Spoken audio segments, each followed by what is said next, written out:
What? Kind of position myself as like the chav dad. I go full tracksuit. I've got a green Mexico one. Why do you hate your country? Why do you hate our way of life? Why have you turned your back? Did I tell you I went to the '98 World Cup in France because I basically won for a scratch card in a McDonald's Happy Meal. What? As an Arsenal fan? Yeah. Give us an insight on what it's like to be mentally weak. We're losing our minds while criticising the players for being mentally weak. In that Euros final, was it our mentality that let us down? Because we're 1-0 up. You watch that game back, we should have won it. Yeah. I think you'd still be a real man, like we three are, 3 alpha dogs. Dogs! Going into France '98, Yeah. what was the mentality of the squad? We were losers already. I made a dream, a long time ago. I said France would organize the World Cup in 1998, and then France will win the World Cup 2-0 against Brazil in final. So what, you'd said that? Yeah. You saw it coming? We call that a premonition. This is the mentality of a winner. It's the only person you have to prove. It's yourself. Do you know what? I genuinely feel like you've just spoken direct to my soul. That was... Good to know you got one.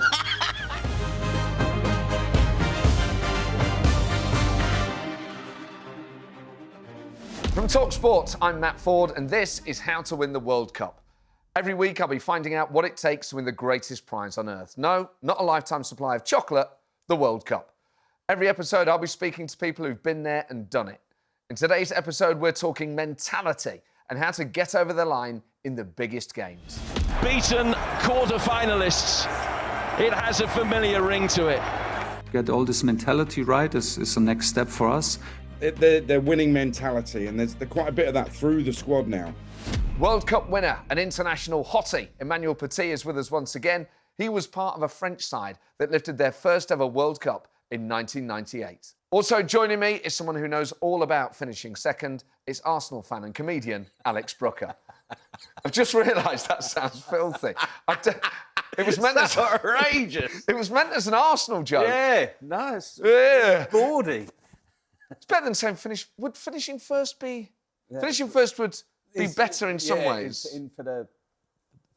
Yeah. I think finishing second makes you sound good. Yeah, thank you, mate. I think we're bigging you up a little bit. No, you have, yeah. Even though you're trying to mug. Trying to mug me off, especially as you come dressed as what, a boxer or a rapper? What's going on here? This is my Mexico tracksuit top. I like to wear stuff like this on the school run. I kind of position myself as like the chav dad. I go full tracksuit. There was one, I've got a green Mexico one, and generally like full green, like tracksuit. And I went to put it on to take the kids to school. Lindsay, my wife, just went, "Really?"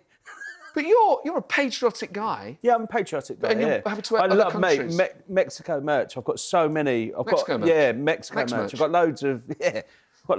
I've got about 4 or 5 different shirts. I think they have some of the best shirts at the World Cup. Honestly, some of their shirts are iconic. Do you remember the '98? I've got the '98 World Cup one. Yeah. Remember the one which it kind of had like the face of like face of the geezer kind of Face of the geezer. You know what it is. You know, the face of the geezer People shirt. know, you know. The one- famous face of the geezer. It was called the face of the geezer. It's going to be some old, like, South American god, and we've caused terrible offence. Yeah, but it was, probably was. But it was kind of like, Mayan writing on it, and it was... See, I only love ever that wear shirt. England or Forest. Do you? Oh, yeah. Would you quite walk cool. around town in a Man United shirt or a Chelsea shirt? No, the Well, then why clubs, betray when in your terms of country? clubs. Why do you hate your country? Why do you hate our way of life? Why have you turned your back? Mate, the Mexican way of life. I love it when I go over there on holiday. Why have you turned your wonky back? Why are you limping away from your country? How dare you? It takes you so long to turn your back as well. Like, I mean, you've really thought about betraying your country. My leg's made in Germany. I don't care. Exactly. German. You had it all together, actually. German body parts. Yeah. Fine. You're like a cut and shut. You're like, hang on, this is like more than one car here. It's an absolute rip-off. But, of course, you are more impressive as a result. You're more open-minded. Thank you. You're more international. Yeah, you look cool. Yeah, thanks. Cool. Yeah. I've gone for Italian Mate, 90s era. Probably Love fake. that shirt. Yeah, but it's still... I mean, it looks... awesome. I like it when it's got the... Yeah. They were great shirts. Man. Have I think England if you gone back to red for the away We don't know kit? yet. Well, there was some designs that I saw that apparently Yeah, were I leaked. think I might have seen leaked some because everyone's getting excited because I think England should have a red away kit. I That agree. World Cup '98 one. 66. Oh, man, that World Cup 98 red away. Did I tell you I went to the 98 World Cup in France because I won, basically we won for a scratch card in a McDonald's Happy Meal. What? Yeah. So it was like McDonald's were doing a promotion as one of the World Cup sponsors. Oh, no, I just thought it was the Lion King and Aladdin toys in the 90s. No. So there was like a World Simba. Cup, there was scratch cards in with Happy Meals or like meals at McDonald's. And me and my brother both got one. And you kind of scratch off, you have to answer a couple of questions, and then it would like win a prize. And it's like, you know, more often than not, it was like nothing. It would be like one free burger or something like that. And I remember my brother actually doing his, scratched it off, and he was like, it says like, you've won tickets to the World Cup. And we were like, come on. And you had to ring a number. So he was like, you ring up. So I rang up, we're just at home one day. I rang up and like gave him the code. And I'm like, yeah, you've won 2 tickets to the World Cup. England, Colombia. What? In France. The Beckham free kick one? The Beckham free kick what one. What a goal. So they basically, because we were both under 16 or under 18, like, it was only 2 tickets. So McDonald's sent so my mum and stepdad took us over to Lons. Yeah. And the McDonald's chaperones had to take us into the Ronald ground. McDonald and the Hamburglar. It was these poor, like, 2 young PR people. And me and my brother were like, they were like, do you need anything? And we were like, so what? Do you just get us anything we want? And they were like, yeah. And we were like, get us a drink, get us a Coke. Burger King. Keep sending them out. Yeah, I love KFC. some sweets. But it was, so I went out to the World Cup. I never knew that. Yeah. So, we're talking about mentality today. Sorry. Yeah. In that regard, you know, I guess that shows my mentality is I couldn't resist the Happy Meal. But in a footballing sense, as an Arsenal fan, Yeah. give us an insight on what it's like to be mentally weak. I think though we are like there's an element of it where you go like you're in the North Bank and you're just going, they've lost their heads here while you're shouting it. And you're going, I can't believe they're not calm about this. It's like, there's 6 games to go and they're throwing it away. And you go, hang on a minute. We're losing our minds while criticising the players for being mentally weak. And it's like, you're like, God. But in a way, do you think maybe in the past the players may have been? Yeah, I genuinely, I think But do you think the fan base is actually mentally strong as a result of? No, I think we're bit of hardship, relatively. Personally, I'm an absolute basket case with it. I'm absolutely. This last couple of title challenges that we've had where it's not worked out. At the moment, I'm so. My mates always say they think I'm doing like it's called like a. Is it like a reverse Bok where you deliberately say something negative about your team? A reverse Bok? But hope it'll, or something like that. Oh, yeah. Then you sort of hope like, it'll actually kind of, you know, it's like you say like something. a double bluff type. Yeah, double bluff. And it's like, but I genuinely at the moment, I'm so scarred by the title challenges. Is that pretend you don't want anything for Christmas in case you don't get anything? Yeah, exactly. So I'm kind of slightly, I'm very much mentally unstable when it comes to Arsenal. What about when it comes to England? Oh, England, absolutely not. But the thing with England is, we've become so sadly so accustomed to heartache, and it's so. I feel like with England and Arsenal, weird enough, it's very much the way they've gone about things. Like I remember a couple of seasons ago, we went 2-0 up at Anfield, and it's the first time. It was like the 22-23 season. I thought we're going to win it, and I actually the remember league. You mean or the game? Yeah, the league, and I went, we're going to win. I remember singing it, and then within about half hour of football later, it's 2-2, and we ultimately ended up completely throwing away the league. Did you change the song? No, I don't think we're going to win the league.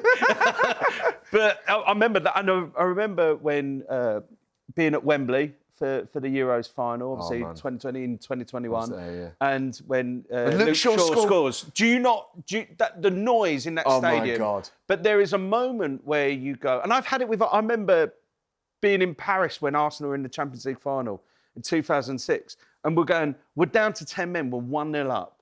There's 15 minutes left here, 15, 17 minutes left. We'll be all right here. We've actually done okay. Yeah.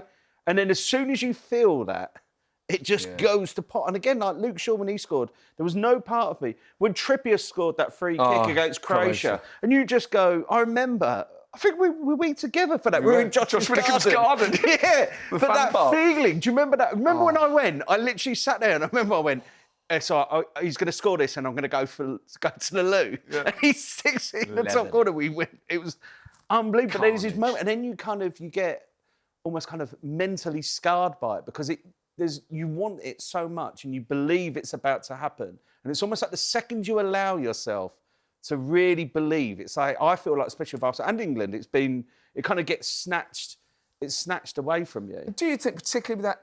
England also, especially, it's like a heartbreaking thing. It's never, there's always hope with England. It's never, we never go into these games, you just get humped 5-0 and you go, well, that was that. That was that. And there was never a moment where we were in that. There's always moments, Cole Palmer equalising against Spain. You go, actually, Rodri's off the pitch. I think we're gonna do this. If Kane scores the penalty against France in Qatar. Yeah, exactly. All of it. There's always, I feel like with England, Euro '96, Gaza slide, Rooney breaking his foot against. All of these, there's moments I feel. Maybe like 2006, not as much, but like there is always, and 2010 even, the Lampard strike. Southgate era, we got used to. World Cup semis, 2 Euros finals. Yeah. But in that Euros final, was it our mentality that let us down? Because we're 1-0 up. You watch that game back, like, we should have won it. Yeah. We're at home. Yeah. We could have just gone and won it. The game was there to be won. Literally, as fans, we were saying the same thing about Arsenal-Liverpool the other day. And you go, we're at home, you've got a chance to go 8 points clear. That should be enough. And it just doesn't work out that way.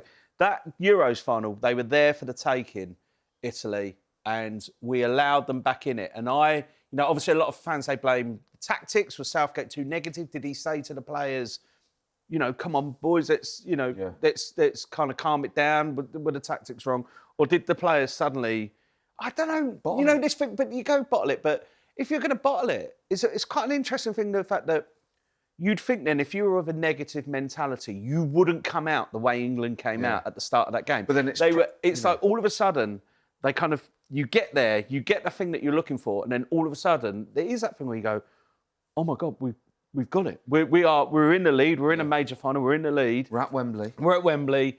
Like, this is it. Someone's and then maybe just stuck a flare up their bum. What more does this country need? This is it. And maybe there is that moment where, like I said, you get nervous.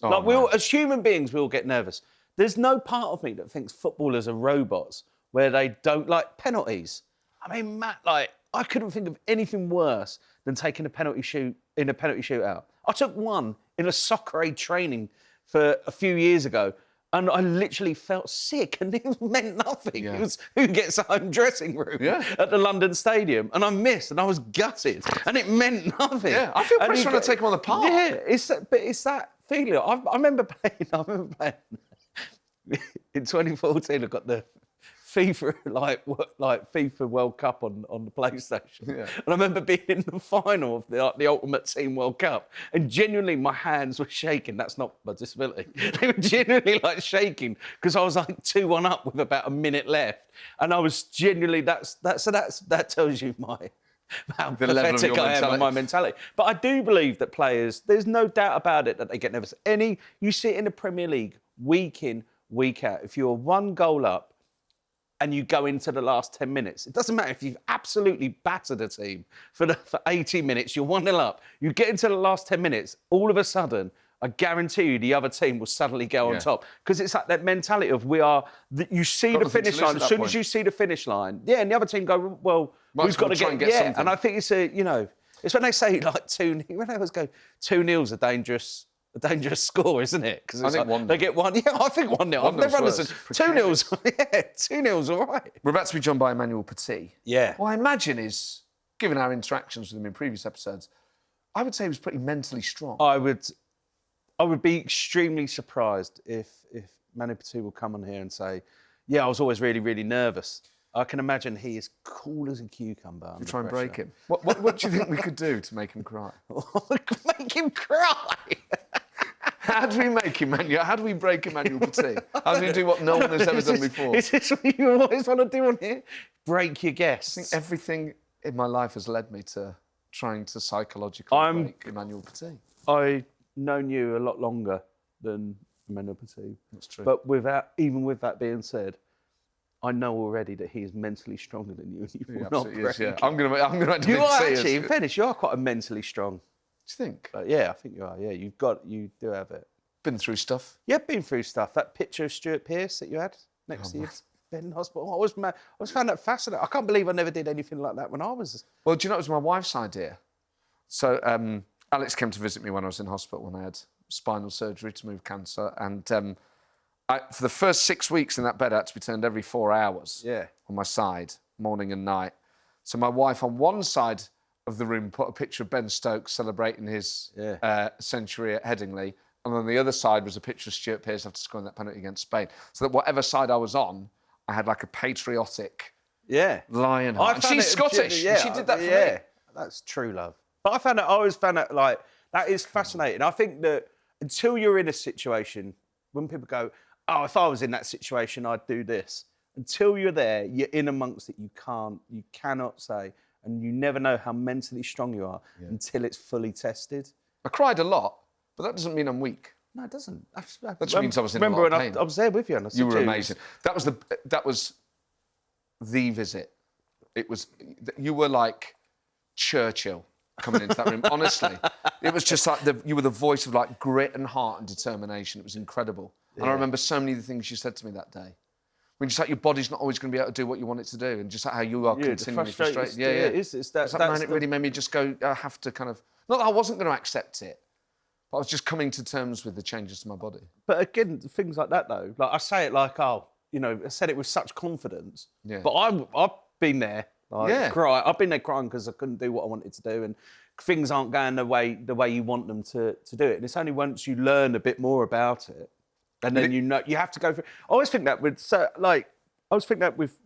until you've done it. So like, and also, I think they certainly like bringing it back to football. I think for footballers, the pain of losing, the pain of going through it. You know when they say it's almost like they'll come out the other side, and we'll go to the World Cup now, and it's like there'll be players there, Harry Kane, like those players that have been that have felt the pain of how they felt, and that I think sometimes that drive to push not you feel that again. To not feel that again. And I think in football that's a really big thing. It also gave me an insight into like your personality, because we'd obviously known each other years and worked together on the last leg, and I mean this is a compliment. I would forget that you were disabled. Because you never look for sympathy, and I'm not saying that other disabled people do, but you don't behave as if you've got a disability. You sort of you're a bloody-minded git, and I mean that as a great compliment. You're not going to let stuff get in your way. You've got a kind of snowplow attitude towards life. And I mean that as a genuine compliment. Thank you. And then I realised I sort of felt a little bit of what you must have felt, and you'd have felt that as a child. Yeah. I thought, I'm glad that you're mentally resilient. Feel it as an adult, though. You feel it as an adult. Different things, different challenges that come to you. It's not like because I had a bit of work done when I was a kid that I'm completely mentally stable. You know me, I'm an absolute basket case. But I feel it's like, and the only thing I do sometimes think is I have a little bit where I don't think this is necessarily a good thing, is when kind of, obviously, like people moan about pain. Yeah.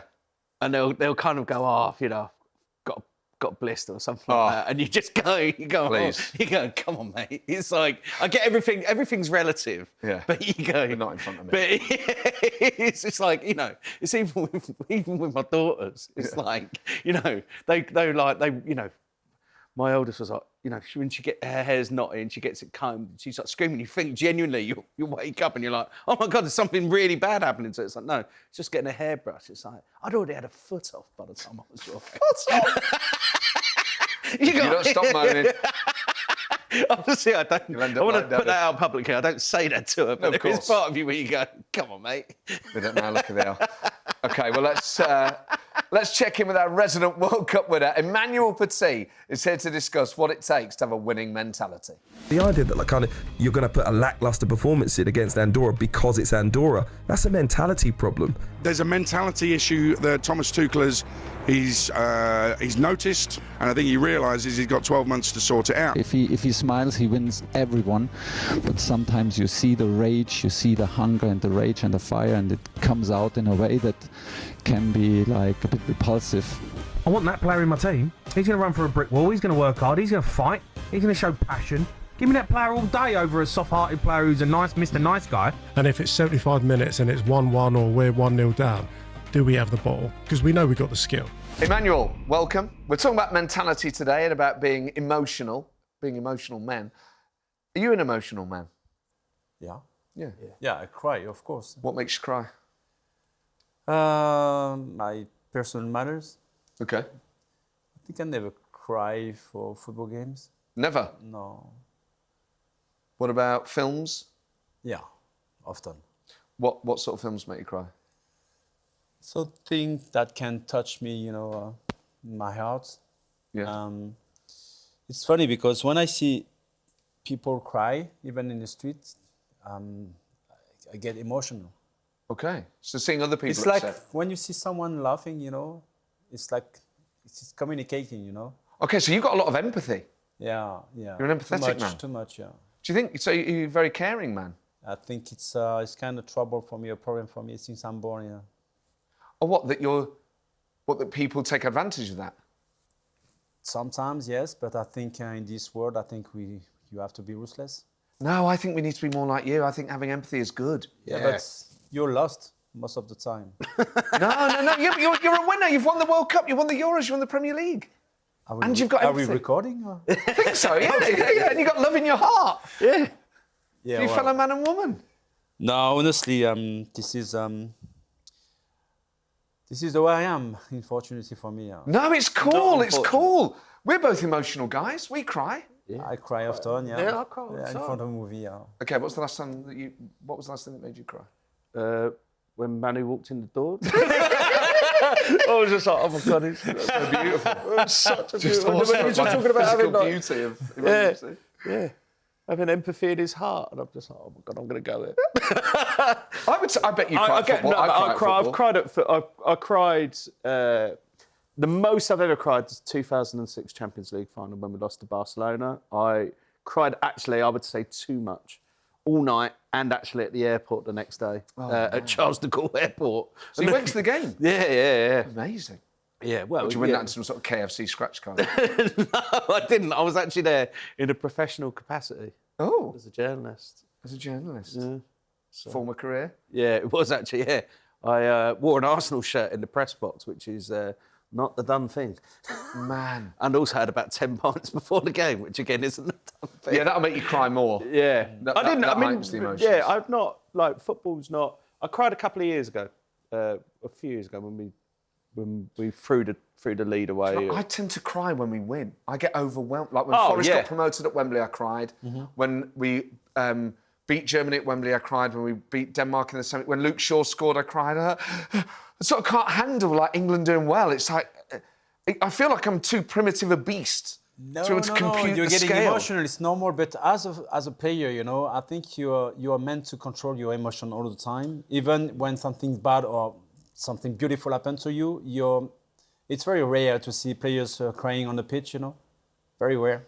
They may cry afterwards, you know, when the pressure comes down. But at the moment, at this point, you know, you are so under control. Yes. But can you still be? I think you can. I think you still be a real man like we three are. Mm-hmm. 3 alpha dogs. Dogs. Which one is playing first? We're like men's men. That's People my look at us tree. and go, wow, this is I think you can still... I think you can still cry. Yeah, you don't see myself as a dog, but... Men's men. Yeah. Real men like us. Yeah. And I think you could still be... I think you can still cry and be mentally strong. Yeah. Yeah, of course. I think you need to let it out every now and again. I don't think that doesn't make you mentally weak. Because otherwise, like, being repressed, that has consequences, doesn't it? If you're not in touch with your emotion, or you're suppressing your emotions too much, and you're not letting them out, that can have consequences. It can be seen as a weakness, you know, from outside, you know, from different people. And they can take advantage of you, but they can lose confidence in you as well because they're thinking you're weak. So think about this in football terms then in the World Cup.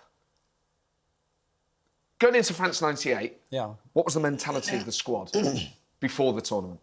Well, we were under such a huge pressure negatively, you know, from the press. They were saying already without playing the first game that we were losing the World Cup. We are not good enough.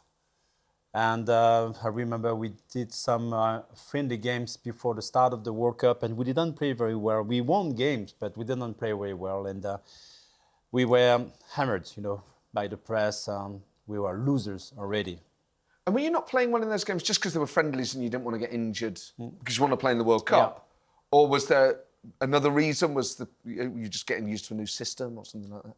I mean, playing a World Cup at home is a dream, In fact, playing a World Cup during a football career is very rare. When you have the chance to play for your country, especially in the World Cup at home for the first time in your history, it's the gift. I think you will kill probably somebody, to be part of the team. So for me, there were no way I won't be part of it. And months before that, I came into national team very early. I was almost 18 years old. Platini was my manager, so he gave me my first cap. And after a couple of years,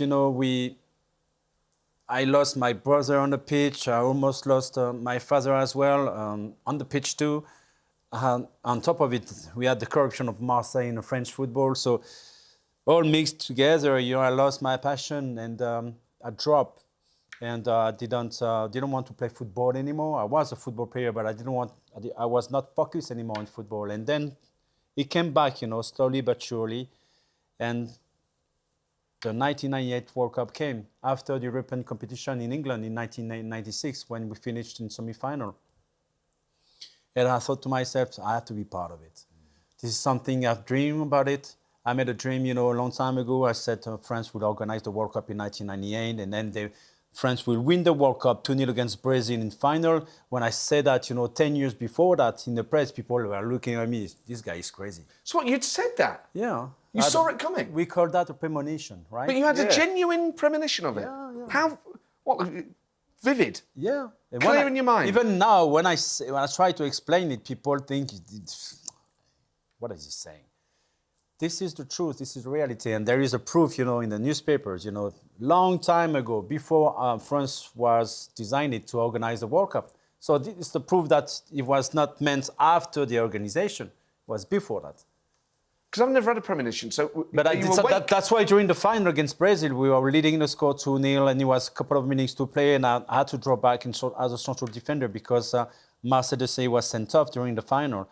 And I remember a couple of minutes before the end, before this famous third goal I scored, screaming to Frank Leboeuf, my fellow teammate, central defender, and then he couldn't hear what I was saying because the noise was amazing. And I screamed at him, I said, Frank. He said, what? I said, my dream is coming through. I said, what are you talking about? Yeah, my dream is coming through. We are going to win the World Cup, against Brazil in France, 2-0. He said, Manu, shut up. We still have a game to play. It's not finished. Still 10 minutes left. So can you imagine what happened afterwards, Yeah. A couple of minutes afterwards, I broke my own dream by scoring the third goal.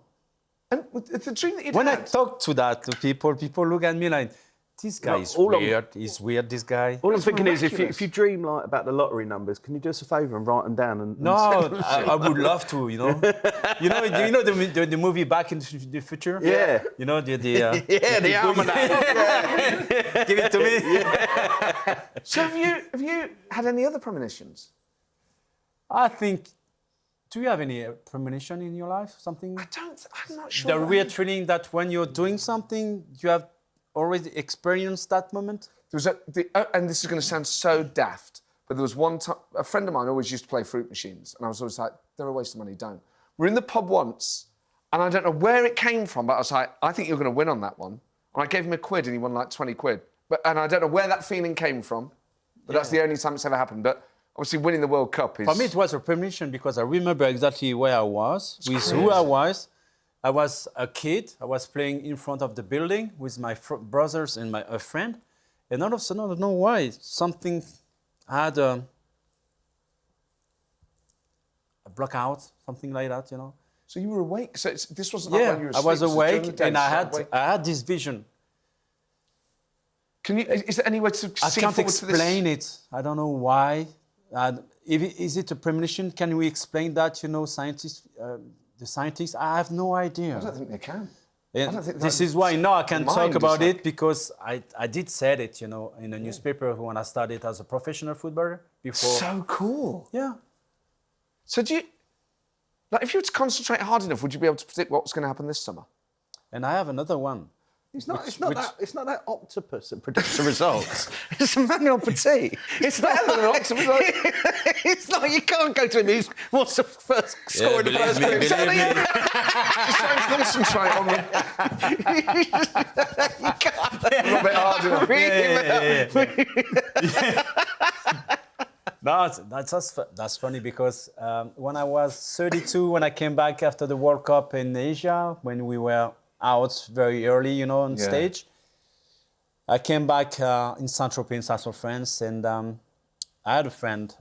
He came to me and he said, Manu, if you don't do that kind of things, or it's quite difficult to explain, but he said, you don't follow what I'm saying to you, your career is going to stop in 1 year. And I was laughing at him.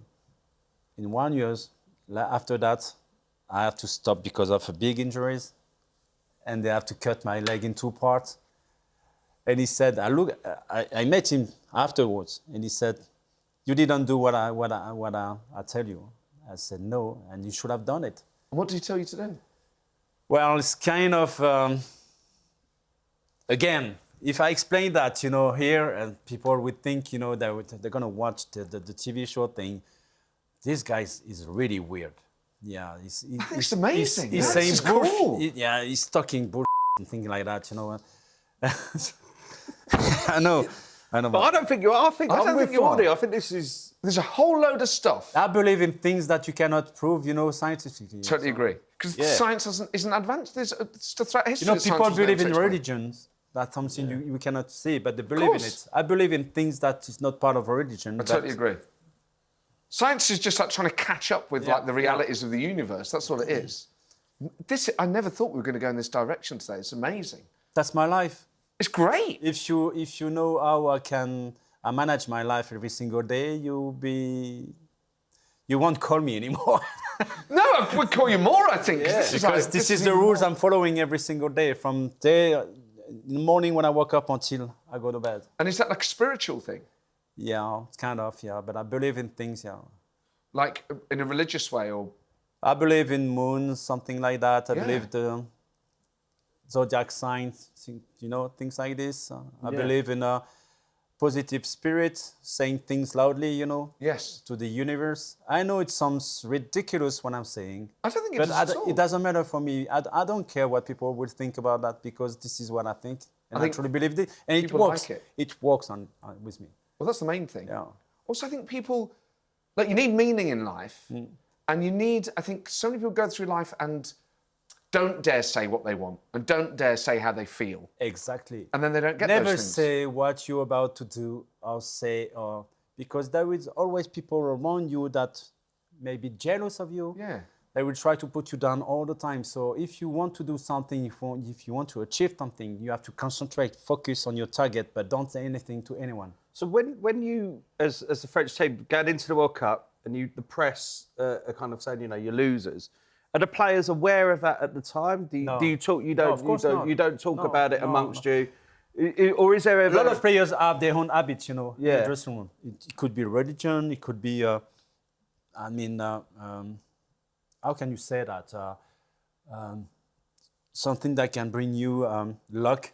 Yeah, like superstition. Yeah, tradition, things like this. And I was one of them when I was playing. I was following exactly the same routine every day when I was preparing a game that day, from the morning I woke up until I go to the dressing room, the way I opened the bag, the way I was preparing myself, always the same way, always.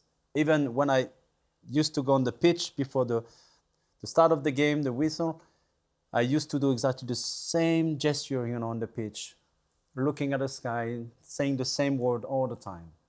Is there ever a part of your mentality as a footballer, if you do hear somebody, tell you this team's not good enough for this, you won't do this, that the proving people wrong, is that a fuel for players? I have nothing to prove to people. Yeah. People want you to believe that they have a power on you. That's why There's also so many people thinking I have to prove something to people. Yeah. Who cares? Yeah.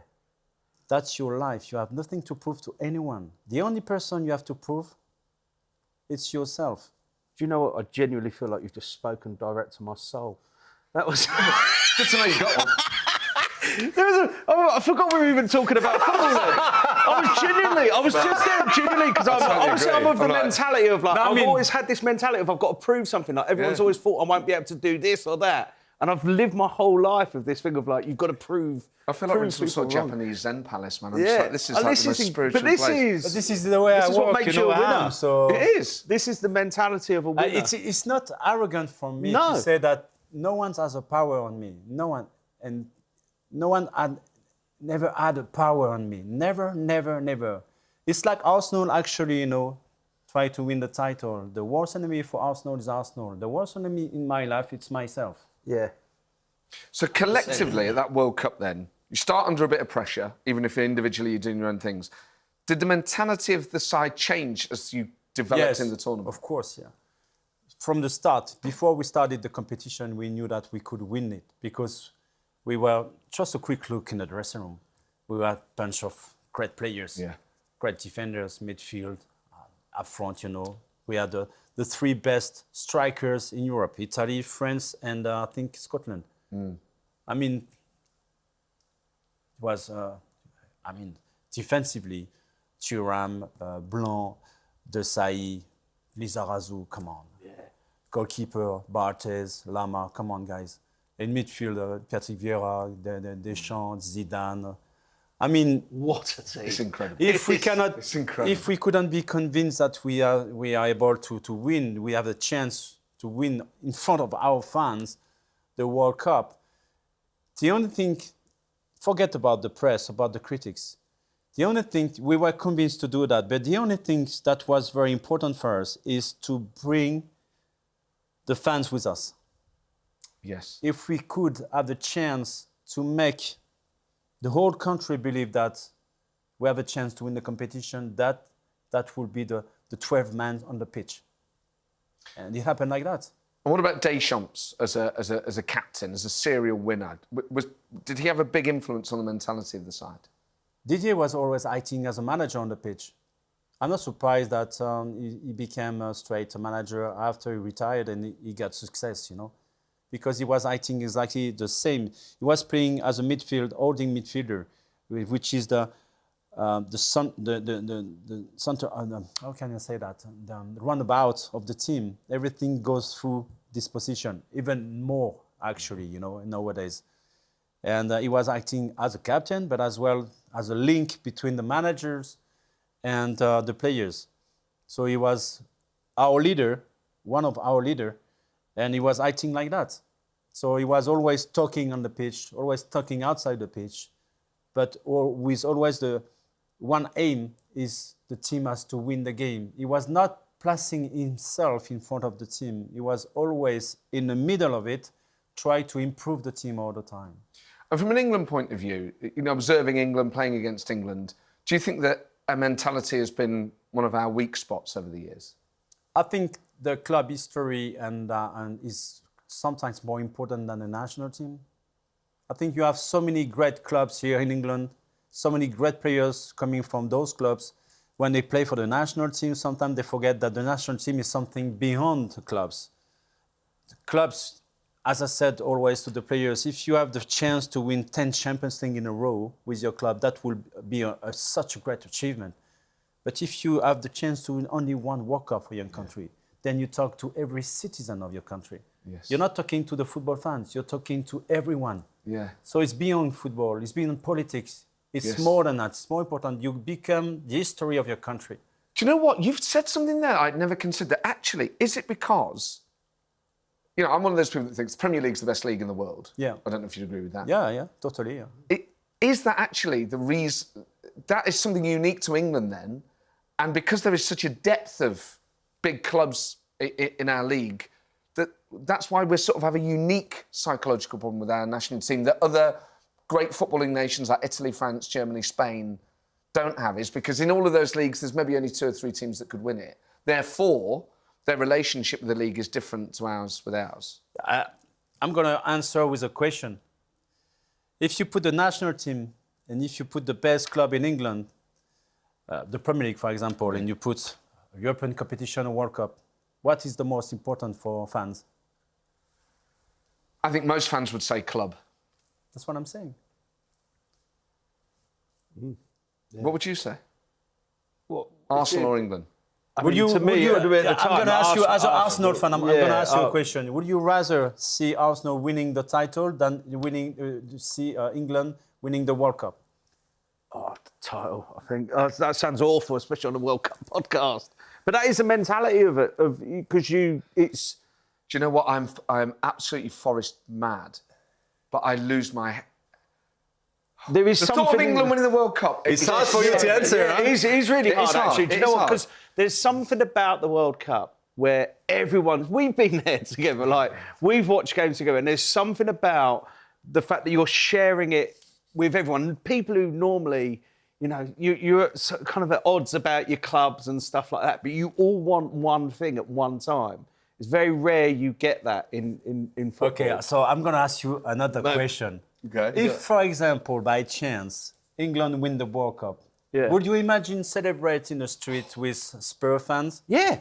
Okay, that's good. That's good. Yeah. I'm reassured by that. No, I'd be all right. I'd be like, because you'd be all right.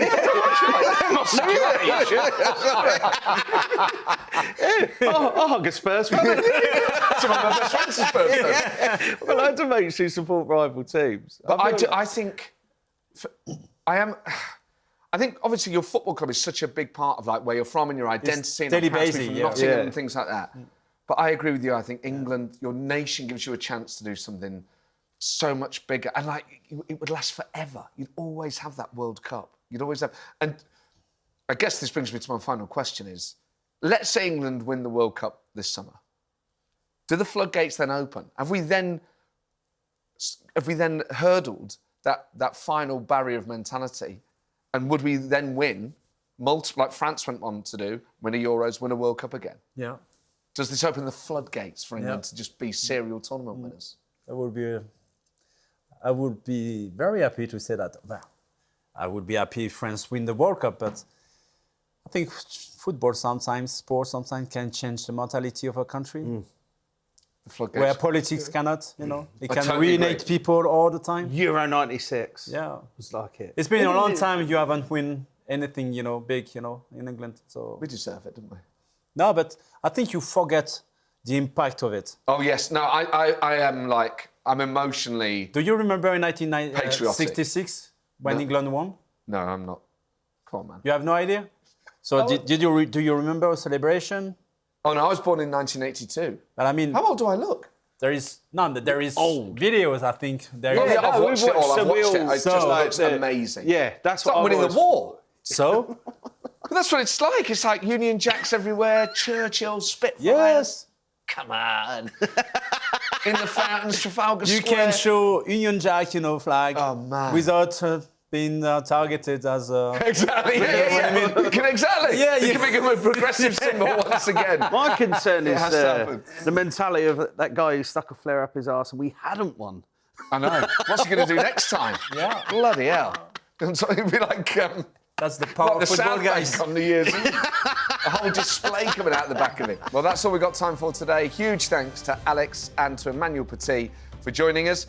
If you're new to the podcast, give us a follow to make sure you don't miss an episode. And check out last week's episode where we spoke to Emmanuel all about the role of the Maverick and in particular his experience of playing with the great Zinedine Zidane. Don't forget to get in touch with us on Instagram using the handle @HowToWinTheWorldCup. Send in your questions and comments and I'll see you next week.